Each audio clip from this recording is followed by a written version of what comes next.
Good morning, students. I am Mrs. Veenu, Assistant Professor, Department of Psychology, MM महिला college आरा। आज हम पढ़ने वाले हैं साइकोसोमेटिक प्रॉब्लम। ऐसी कौन कौन सी साइकोसोमेटिक प्रॉब्लम्स होती हैं, आज हम इनके बारे में पढ़ेंगे। सबसे पहले हम जानते हैं कि साइकोसोमेटिक प्रॉब्लम क्या होती है। देखिए, जैसे कि आपको इसके नाम से ही पता चल रहा है, साइकोसोमेटिक यानी कि वो प्रॉब्लम जो कि जिनका कारण साइकोलॉजिकल है, लेकिन वो शारीरिक रूप से अभिव्यक्त हो रही है। सोमैटिक का मतलब हुआ शारीरिक। साइकोसोमेटिक प्रॉब्लम उन प्रॉब्लम्स को कहा जाता है, उन विकृतियों को कहा जाता है जिसमें व्यक्ति अपने इमोशनल कॉन्फ्लिक्ट और अपनी जो एंग्जाइटी उसमें होती है, उसको किसी न किसी शारीरिक रूप में उसको एक्सप्रेस करता है, किसी न किसी शारीरिक सिम्टम के रूप में उसको एक्सप्रेस करता है। इसमें जब व्यक्ति को कुछ वास्तविक शारीरिक बीमारी होती है, यानी कि जो उसको शारीरिक बीमारी हो रही है वो डायग्नोज होती है, उसका पता चलता है कि व्यक्ति वास्तव में बीमार है, वास्तव में इसको प्रॉब्लम है, लेकिन उस प्रॉब्लम का कुछ फिजिकल कारण नहीं होता है कि डॉक्टर ये बताए कि जी आपकी बॉडी का ये वाला जो हिस्सा है, ये पार्ट खराब हो गया है, ये इसलिए खराब हुआ कि बॉडी के अंदर कोई एबनॉर्मेलिटी डेवलप हुई है आपके, लेकिन उसके पीछे कोई ना कोई मनोवैज्ञानिक कारण होता है। शारीरिक बीमारी उसको है, लेकिन उसका कोई शारीरिक रीजन नहीं है, उसका रीजन जो है वो मनोवैज्ञानिक है, उसका कारण जो है वो मनोवैज्ञानिक है। इसी को साइकोसोमेटिक डिसऑर्डर कहा जाता है। वो डिसऑर्डर, वो प्रॉब्लम्स जिनके पीछे का कारण शारीरिक ना होकर मनोवैज्ञानिक होता है, लेकिन रोग शारीरिक होता है। रोग शारीरिक होगा, लेकिन उसका जो रीजन है, उस रोग का जो कारण है, वो कारण शारीरिक कारण नहीं होगा।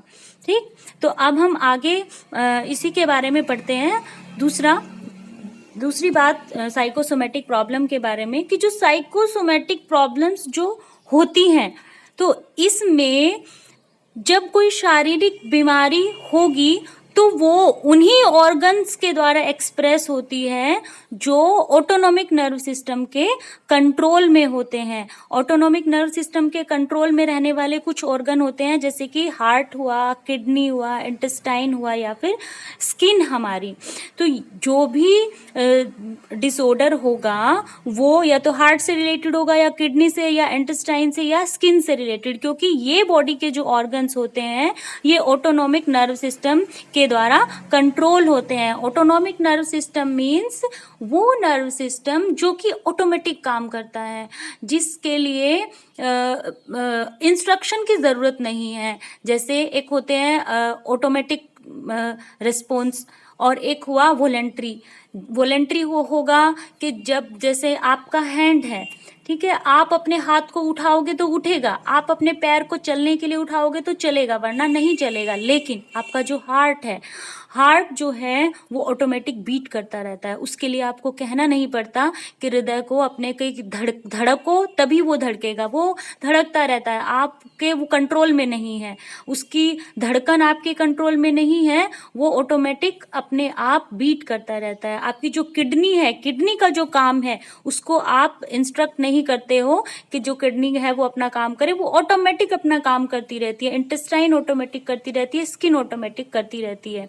तो जो साइकोसोमेटिक डिसऑर्डर्स होते हैं वो बेसिकली इन्हीं बॉडी पार्ट्स में कुछ सिम्टम्स, कुछ एबनॉर्मेलिटी डेवलप होती है जो कि ऑटोनॉमिक नर्व सिस्टम के अंडर होते हैं। इन्हीं शारीरिक अंगों में विकृति होने से होकर जो है इमोशनल कॉन्फ्लिक्ट जो व्यक्ति अपना एक्सप्रेस कर पाता है। जैसे किस्कर ने 1964 में डिफाइन किया, उन्होंने कहा कि जब भीतरी सामयिक कठिनाइयों की अभिव्यक्ति उन शारीरिक तंत्रों द्वारा की जाती है जो ऑटोनॉमिक नर्व सिस्टम द्वारा कंट्रोल होते हैं या फिर उत्तेजित होते हैं, उस अवस्था को साइकोफिजियोलॉजिक डिसऑर्डर कहा जाता है। जो साइकोसोमेटिक डिसऑर्डर है इनको साइकोफिजियोलॉजिक डिसऑर्डर भी कहा जाता है। साइकोसोमेटिक डिसऑर्डर्स जो होते हैं वो शारीरिक होते हैं, लेकिन उनके पीछे का जो कारण होता है वो मनोवैज्ञानिक होता है। उन शारीरिक प्रॉब्लम्स के, उन शारीरिक डिसऑर्डर्स के पीछे जो रीजन है वो शारीरिक रीजन है, वो मनोवैज्ञानिक रीजन है, शारीरिक रीजन नहीं है, मनोवैज्ञानिक रीजन है। ठीक, तो अब हम आगे बढ़ते हैं इसी में कि टाइप्स ऑफ साइकोसोमेटिक डिसऑर्डर। जो साइकोसोमेटिक डिसऑर्डर्स होते हैं वो कितनी तरह के होते हैं, जैसे कि cardiovascular disorder, gastrointestinal disorder, respiratory disorder, skin disorder, Zenit urinary disorder, तो जेनिटो यूरिनरी डिसऑर्डर। सो ये सभी क्या है, देखो इनके नाम, इनको आप देखोगे तो आपको पता चलेगा कि हृदय से संबंधित या फिर हमारे जो आमाशय में जो वो जूसेस बनते हैं, गैस्ट्रोइंटेस्टाइनल यानी कि हमारी आंत से रिलेटेड, रेस्पिरेशन से रिलेटेड, स्किन से रिलेटेड, यूरिनरी ट्रैक्ट से रिलेटेड, ये सभी वो हैं जो कि ऑटोनोमिक नर्व सिस्टम से रेगुलेट होते हैं। तो साइकोसोमेटिक डिसऑर्डर्स जो होते हैं वो इन्हीं कैटेगरी में आते हैं, यानी कि इन्हीं डिसऑर्डर्स से रिलेटेड वो होते हैं, कार्डिक से, गैस्ट्रोइंटेस्टाइनल से, रेस्पिरेटरी से, स्किन से या फिर यूरिनरी ट्रैक्ट से रिलेटेड होते हैं। तो सबसे पहले हम बात करेंगे साइकोफिजियोलॉजिक कार्डियोवैस्कुलर डिसऑर्डर के बारे में। साइकोफिजियोलॉजिक कार्डियोवैस्कुलर डिसऑर्डर यानी कि वो शारीरिक रोग, वो साइकोसोमेटिक प्रॉब्लम जो कि हृदय से रिलेटेड है, कार्डियोवैस्कुलर। इसमें जो हार्ट बीट होती है व्यक्ति की, जो हृदय की गति होती है वो इरेगुलर हो जाती है, या तो ज़्यादा हो जाती है या कम हो जाती है, लेकिन ये डिपेंड करता है कि इसके पीछे कौन सा साइकोलॉजिकल फैक्टर है, कौन सा साइकोलॉजिकल रीज़न है। जैसे कि अगर व्यक्ति बहुत ज़्यादा इमोशनल स्ट्रेस में होता है तो उस समय पर व्यक्ति की जो हार्ट बीट होगी वो इरेगुलर होगी और उसका जो बीपी होगा वो इंक्रीज हो जाएगा, उसकी पल्स रेट बढ़ जाती है, मसल्स में ब्लड की जो सप्लाई है वो बढ़ जाती है और विसरल ऑर्गन में ब्लड की सप्लाई कम हो जाती है। लेकिन अगर व्यक्ति में बहुत ज़्यादा डिप्रेशन है, एक डिप्रेसिव व्यक्ति है, तो उसके साथ क्या होगा, उसके हार्ट बीट, उसके हृदय की गति मंद पड़ जाती है, उसका ब्लड प्रेशर भी मंद हो जाता है और इसकी वजह से व्यक्ति का इलेक्ट्रोकार्डियोग्राम गड़बड़ा जाता है। इलेक्ट्रोकार्डियोग्राम मतलब कि इलेक्ट्रोकार्डियोग्राम मेजर करता है, देखता है कि जो हमारा हार्ट है उसकी जो बीटिंग है, मतलब क्या वो ठीक तरीके से बीट कर रहा है, जिस तरीके से हृदय को काम करना चाहिए क्या वो उस तरीके से कर रहा है। लेकिन अगर हार्ट जो है वो कभी तेज गति से बीट कर रहा है, कभी लो से कर रहा है, तो इलेक्ट्रोकार्डियोग्राम जो है वो गड़बड़ा जाएगा। तो कार्डियोवैस्कुलर डिसऑर्डर्स में आता है tachycardia, anginal syndrome, high blood pressure, coronary heart disease. सबसे पहले हम पढ़ेंगे टेकीकार्डिया के बारे में। सो टेकीकार्डिया में क्या है, tachycardia increased irregular heart rhythm. Tachycardia में होता ये है कि व्यक्ति की जो हार्ट बीट होती है, जो उसकी हार्ट रिदम होती है वो ड्रास्टिकली चेंज हो जाती है, उसमें वृद्धि हो जाती है, बहुत अधिक बढ़ जाती है, हार्ट रिदम इरेगुलर हो जाती है। इसका जो कारण होता है वो कोई ना कोई व्यक्ति के अंदर कोई ना कोई इनर कॉन्फ्लिक्ट चल रहा होता है, कोई ना कोई अंतर्द्वंद उसके मन में ऐसा चल रहा होता है जिसकी वजह से उसकी जो ये हार्ट रिदम होती है ये प्रभावित होती है। इसकी वजह से व्यक्ति अपने आप को थोड़ा वीक फील करता है और उसको ब्रीदिंग डिफिकल्टी होने लगती है और कभी कभी तो इसकी सीवियरिटी इतनी बढ़ जाती है कि जो व्यक्ति होता है वो या तो बिल्कुल फेंट हो जाता है। हमारा हार्ट जो है वो नॉर्मली 72 पर मिनट के हिसाब से बीट करता है, यानी कि 1 मिनट में 72 टाइम्स बीट करता है। लेकिन टेकीकार्डिया वाली सिचुएशन में व्यक्ति का जो हार्ट है वो 150 या उससे अधिक तेज गति से बीट करना शुरू कर देता है।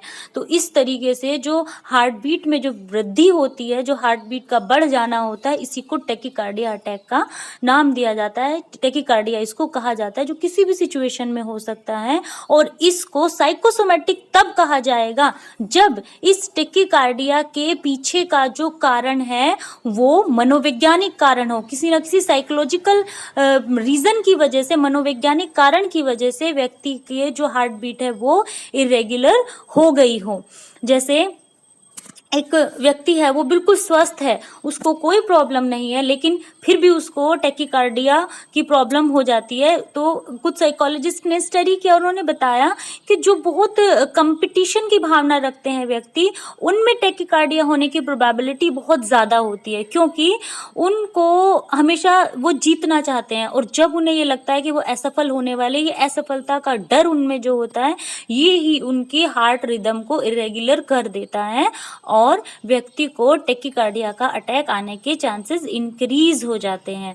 सो आपको समझ आया कि टेकिकार्डिया क्या होता है। बेसिकली टेकिकार्डिया में जो हमारी हार्ट रिदम होती है वो इंक्रीज्ड हो जाती है और इरेगुलर हो जाती है, इसी को टेकिकार्डिया का नाम दिया जाता है। और इस टेकिकार्डिया को साइकोसोमेटिक तब कहेंगे जब इस हार्ट रिदम के इंक्रीज होने के पीछे का रीजन मनोवैज्ञानिक होता है। आगे आते हैं हम एंजाइनल सिंड्रोम पर। एंजाइनल सिंड्रोम में क्या होता है, सडनली व्यक्ति की चेस्ट में बहुत सीवियर पेन होता है। एंजाइनल सिंड्रोम का कारण शारीरिक भी होता है, लेकिन साइकोसोमेटिक तब कहेंगे जब इसका कारण एंजाइनल सिंड्रोम व्यक्ति में हुआ, उसकी चेस्ट में बहुत सीवियर पेन हुआ, इसके पीछे कोई इमोशनल कॉन्फ्लिक्ट कोई ऐसी मनोवैज्ञानिक फैक्टर है। जैसे एक व्यक्ति है और जो वो उसका कोई केस चल रहा है, कोई प्रॉपर्टी को लेकर कोई केस चल रहा है, और उसको न्यूज़ मिलती है ये कि वो केस हार गया है।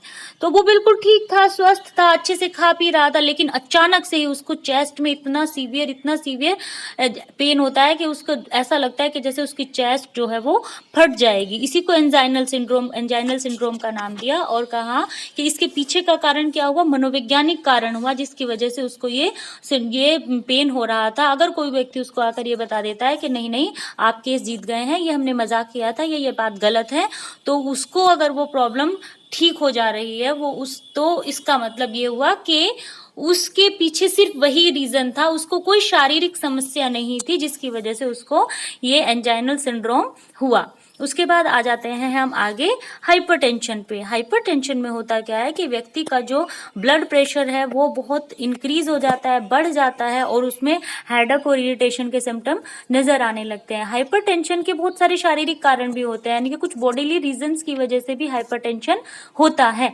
लेकिन जब व्यक्ति में कोई शारीरिक सिम्टम तो है नहीं, कोई शारीरिक कारण ऐसे नहीं है, लेकिन फिर भी उसमें हाइपरटेंशन के सिम्टम दिखाई दे रहे हैं, तो उसके पीछे का कोई शारीरिक कारण न होकर के कोई इमोशनल फैक्टर, कोई साइकोलॉजिकल फैक्टर है कि व्यक्ति सामूहिक रूप से इमोशनली डिस्टर्ब है, कोई इमोशन उसके अंदर ऐसा है जिसकी वजह से उसका जो ये ब्लड प्रेशर है वो तेज हो गया, ये बीपी उसका हाई हो जाता है। जैसे इनस ने स्टडी किया और उन्होंने बताया कि वो व्यक्ति जो बहुत अधिक क्रोधी होते हैं, बहुत अधिक एंगर और गुस्से का तूफान उनमें रहता है, लेकिन उसको दबा के रखते हैं, उसको वो दबाए रखते हैं, उसको एक्सप्रेस नहीं करते हैं, तो ऐसे व्यक्तियों में हाइपरटेंशन होने के चांसेस बहुत ज़्यादा इंक्रीज हो जाते हैं। इनमें हाइपरटेंशन का कारण क्या हुआ कि इन्होंने अपने एक इमोशन को एक बहुत अधिक जो है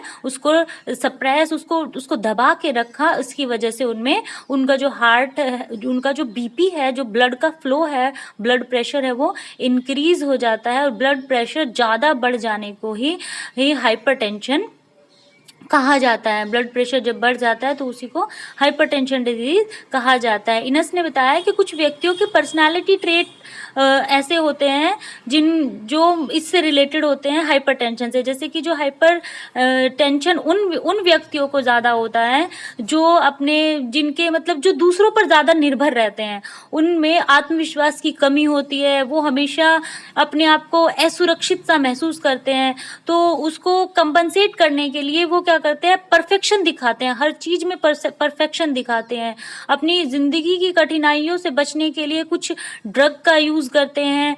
तो मतलब कहीं ना कहीं अपने आप को जो व्यक्ति ज्यादा इनसिक्योर समझता है उसमें हाइपरटेंशन डिजीज होने की प्रोबेबिलिटी बहुत ही अधिक बढ़ जाती है। इसको आप इस एग्जांपल से ले सकते हैं, जैसे कि एक महिला है, एक लेडी है और वो विडो है, अब उसके घर में बहू आ जाती है और वो बहू जो है वो ठीक काम नहीं कर रही है, जैसा वो चाहती है उस तरीके से वो काम नहीं कर रही है, तो उसको क्रोध आता है, उसको एंगर आता है, लेकिन कहीं ना कहीं वो अपने उस एंगर को दबा लेती है। ये सोचती है कि भाई मैं क्रोध करूंगी, गुस्सा करूंगी, घर में झगड़ा होगा, लड़ाई होगी, और कहीं ना कहीं उसमें इनसिक्योरिटी भी है कि मैं विडो हूँ, मैं कहाँ जाऊंगी, अगर लड़ाई मैंने की, झगड़ा किया, बेटे ने घर से निकाल दिया तो मुझे कहाँ जाना होगा। लेकिन वो बहुत क्रोधी प्रवृत्ति की भी है, तो वो अपने क्रोध और गुस्से को दबा लेती है, दबाती रहती है और उसका रीजन, उसका जो शारीरिक रूप में अब ये उभर कर आता है क्या कि उसको हाइपरटेंशन की प्रॉब्लम हो जाती है। इसका कोई शारीरिक कारण नहीं है, बॉडी उसकी एकदम फिट एंड फाइन है, लेकिन फिर भी उसका बीपी जो है वो बढ़ रहा है। तो इसको हम साइकोसोमेटिक डिसऑर्डर का नाम देंगे इस हाइपरटेंशन को। उसके बाद आता है आपका coronary heart disease. Coronary heart disease जो है वो हमारी ब्लड आर्टरीज से रिलेटेड है, उन ब्लड आर्टरीज से जो कि हमारे ब्लड को हमारे हार्ट को ब्लड सप्लाई करती हैं। इसमें होता ये है कि जो आर्टरीज हमारे हार्ट को ब्लड सप्लाई कर रही हैं तो उन आर्टरीज में ब्लड की क्लोटिंग हो जाती है, ब्लड का थक्का जमना शुरू हो जाता है। उसकी वजह से ब्लड को जितना हार्ट को जितना ब्लड मिलना चाहिए उतना ब्लड हार्ट तक सप्लाई नहीं हो पाता है और हार्ट के कुछ टिश्यूज जो हैं वो डेड होने लगते हैं और व्यक्ति को दिल का दौरा पड़ जाता है, जिसको हम हार्ट अटैक का भी नाम देते हैं। तो ये जो हार्ट अटैक होता है इसका बेसिक रीजन बताया इन्होंने कि ये तब होता है जब व्यक्ति की जो आर्टरीज हैं जो हार्ट तक ब्लड को कैरी करती हैं उनमें ब्लड की क्लोटिंग होनी शुरू हो जाती है, ब्लड का थक्का जमने लगता है, जितना ब्लड हार्ट को चाहिए उतनी मात्रा में पर्याप्त ब्लड नहीं मिल पाता है, उसकी वजह से व्यक्ति को हार्ट अटैक हो जाता है। हार्ट अटैक के कुछ शारीरिक सिम्टम होते हैं, जैसे कि कोई व्यक्ति को पहले से कोई ऐसी डिजीज है जिसकी वजह से उसका जो है ब्लड में जो है थक्का जम रहा है, ब्लड में क्लोटिंग हो रही है, लेकिन जब इसके पीछे का रीजन जो है वो साइकोलॉजिकल होता है तब हम इसको साइकोसोमेटिक डिसऑर्डर कहेंगे या साइकोफिजियोलॉजिक डिसऑर्डर कहेंगे। होता यह है कि जब व्यक्ति बहुत ज्यादा तनाव में, स्ट्रेस में होता है तो उस समय पर उसकी जो कार्डिक मसल्स होती हैं उनमें वो अराउज्ड हो जाती है, उत्तेजित हो जाती है, तो जो ब्लड का प्रवाह होता है इन कार्डिक मसल्स में वो तेज हो जाता है और ब्लड के प्रवाह में पेरिफेरल रेजिस्टेंस बढ़ जाता है, यानी कि उसमें परिधीय अवरोध पैदा हो जाता है और ब्लड के जो जमने की टेंडेंसी होती है वो बढ़ जाती है। ज़्यादा स्ट्रेसफुल सिचुएशन में, ज़्यादा इमोशनल स्ट्रेस में व्यक्ति के जो ब्लड में जमने की जो क्वालिटी होती है, जो जमने की क्षमता होती है वो तीव्र हो जाती है, ज़्यादा तेजी से ब्लड जो है वो जमना शुरू हो जाता है और इसी की वजह से क्या होता है कि जब ब्लड की क्लोटिंग होगी ब्लड हार्ट तक जाएगा नहीं, हार्ट जो है वो वीक फील करेगा, वहाँ के टिश्यूज डेड होने शुरू हो जाएंगे और इसी को हार्ट अटैक का नाम दिया जाता है। बेसिकली देखिए जोन्स एक 1982 में जोन्स हुए, उन्होंने एक स्टडी की, उन्होंने बताया कि जो हमारा इमोशनल स्ट्रेस होते हैं और हमारे जो ब्लड के जमने की प्रोसेस है इनके बीच में पॉजिटिव कोरिलेशन है। पॉजिटिव कोरिलेशन उन्होंने बताया, यानी कि अगर स्ट्रेस बढ़ेगा तो ब्लड के जमने की जो टेंडेंसी है वो तीव्र होती जाएगी, ब्लड तेज गति से जमना शुरू होता है। नॉर्मली किसी व्यक्ति में 8 से 12 मिनट का जो समय है वो लगता है ब्लड को जमने में, कि जैसे हमारे बॉडी से ब्लड निकलता है 8 से 12 मिनट के समय में वो जम जाता है। जो व्यक्ति बहुत ज़्यादा ऐसे होते हैं, शक्की मिजाज के होते हैं, शंका बहुत रखते हैं, तो ऐसे व्यक्तियों के बॉडी से जो ब्लड निकलता है उसको जमने में 4 से 5 मिनट का समय लगता है, यानी कि बहुत तेजी से जमता है। नॉर्मल व्यक्ति का 8 से 12 मिनट में ब्लड का थक्का बनता है, लेकिन जो बहुत ज़्यादा शंका रखते हैं दूसरों पर, उनके ब्लड को जमने में 4 से 5 मिनट का समय लगता है। जो बहुत ही उत्तेजित डरे हुए व्यक्ति होते हैं उनका ब्लड 1 से 3 मिनट में जम जाता है। तो यही होता है कि जब व्यक्ति बहुत ज़्यादा भय और फियर में है तो उस केस में क्या होगा कि उसके ब्लड में क्लोटिंग तेजी से होगी, ब्लड का थक्का तेजी से जमना शुरू हो जाएगा, ब्लड गाढ़ा होकर के निकलेगा और हार्ट तक प्रॉपर मात्रा में सप्लाई नहीं हो पाएगा और इसकी वजह से व्यक्ति को हार्ट अटैक होगा। इसी को कोरोनरी हार्ट डिजीज का नाम दिया जाता है। सो आई होप कि आपको ये समझ आया होगा कि साइकोसोमेटिक डिसऑर्डर क्या होते हैं। इसको थोड़ा सा मैं आपको बता देती हूँ फिर से कि साइकोसोमेटिक डिसऑर्डर्स वही डिसऑर्डर्स होते हैं जिनके पीछे का कारण मनोवैज्ञानिक होता है, लेकिन होते वो शारीरिक हैं, शारीरिक रूप से एक्सप्रेस होते हैं, लेकिन उनके पीछे जो रीजन है वो शारीरिक है, मनोवैज्ञानिक है, ना कि शारीरिक। सो आई होप आपको ये समझ आया।